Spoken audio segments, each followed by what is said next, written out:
What you're about to see is a side-by-side of this machine and of this machine steaming milk.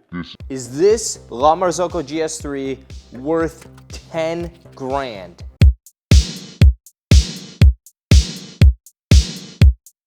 So the La Marzocco GS3 is an interesting machine because it could be a commercial machine in a small restaurant, office, or small bar, or it could easily be a very extreme home machine. It kind of toggles the line. So it is 110 volt for North American market, standard plug. It has a rotary pump. It has a 3.5 liter steam boiler. It has a saturated group head, digital PID, which means you can control your temperature and everything from the screen here.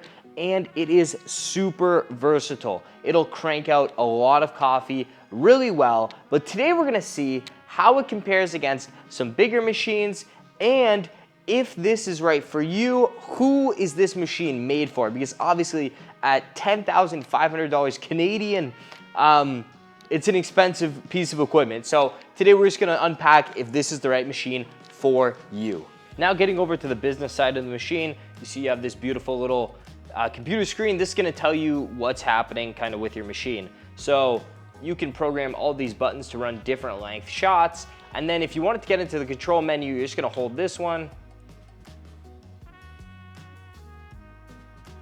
And you're into your menu. So this is where you would set up your doses. You can set a clock on this machine so that you can have it turn on at certain times, turn off at certain times. This is really nice if you're using it in a home application. In our case, we're using it for a mobile bar, so it's not really applicable here. This is the temperature of your coffee boiler. You can just push this up and down with these two buttons over here.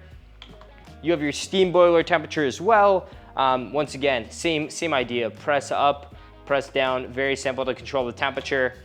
You have pre-brewing, which we don't have enabled right now. I can make a whole video on how I feel about different pre-brewing programs.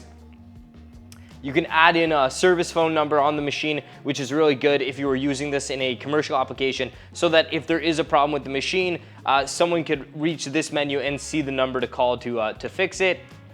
Chrono function, gotta be honest with you, have to look this up, have no idea what that means. And this is the standby timeout timer.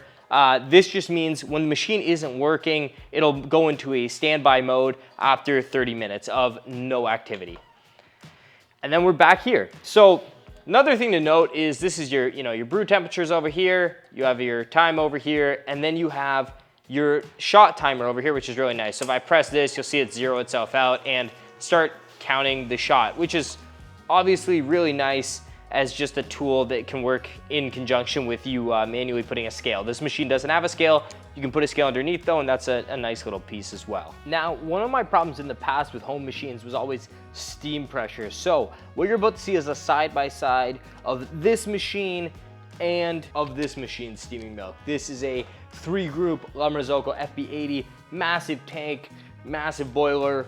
We're gonna see how they compare steaming milk side by side. Now, as you can see in the steam demonstration, the FB80, the big 3-group, and the GS3 steamed milk virtually identically. The GS3 was maybe a hair slower, but the only difference is the GS3, after talking to my tech, he said that as long as you're steaming 8 ounces or 6 ounces or 10 ounces of milk, it'll probably be able to go no problem in sequence as long as you're giving it that little bit of rest in between drinks. Whereas obviously the FB80 will have no problem steaming any volume of milk in any quantity for as long as you can possibly imagine, because it has just a massive steam boiler.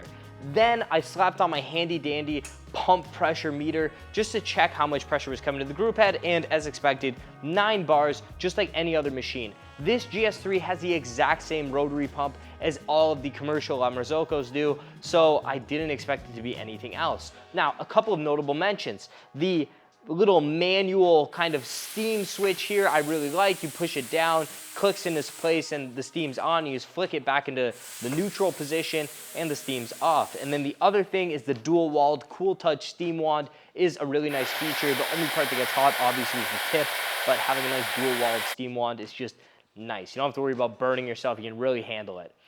Now, who is this machine for? I would say this machine is kind of La Marzocco's commercial 1-group machine more than it is a home machine. Simply because if you're gonna buy a home machine in that price range, you'd probably be better off getting a Mini, which has a few more bells, whistles, and features for the home espresso enthusiast. Whereas this machine is slightly more limited in that sense. This machine, you do get a bigger brew boiler and a bigger steam boiler, which is better for doing a volume of drinks. However, it doesn't really have as much customizability as the Linea Mini.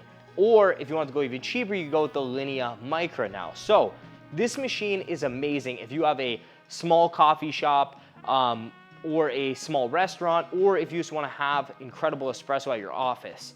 But for a home machine, like I said, I would recommend the Linea Mini over this particular machine.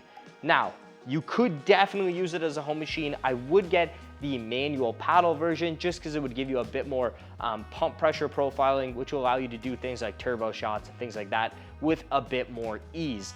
Whereas this machine, you can still play with those things, but it's a bit harder to start controlling pump pressure with this machine. So, in closing, this machine is incredible. We're using it here for a mobile espresso bar setup, so we needed something that was gonna be light enough and small enough for us to take to different places, but still have the beef to really rock a big crowd after a wedding, for example. So that's why we went with this machine. But if you're buying one for your home, I would probably say go with the Linea Mini. Anyways, guys, thank you so much for watching this video. If you like this one, check out another one of our gear reviews right here. Definitely, please subscribe, guys, and I'll see you in the next video.